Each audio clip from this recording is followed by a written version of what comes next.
TV समोर बसून दुपारच्या वेळेस काहीतरी चटपटीत खायचंय. चला तर मग 10 मिनिटात बनणारी चना कोळीवाडा बनवूया. त्यासाठी रात्री चणे भिजत घातले, मस्त भिजले गेले. कुकरला एक शिटी काढून घेऊ. नंतर एका भांड्यामध्ये थोडंसं तेल, त्यामध्ये लाल तिखट, धने पावडर, जिरा पावडर, हळद, मीठ टाकून मिक्स केलं. नंतर त्यामध्ये बेसन, तांदळाचं पीठ टाकून बॉईल केलेले चणे टाकून थोडं थोडं पाणी टाकून व्यवस्थित असं मिक्स केलं.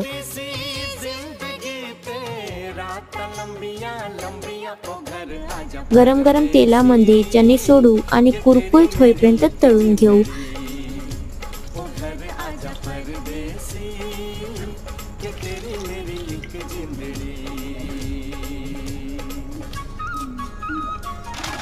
तयार आहे मस्त असा चना कोळीवाडा. व्हिडिओ आवडल्यास लाईक, शेअर आणि सबस्क्राईब करा. धन्यवाद.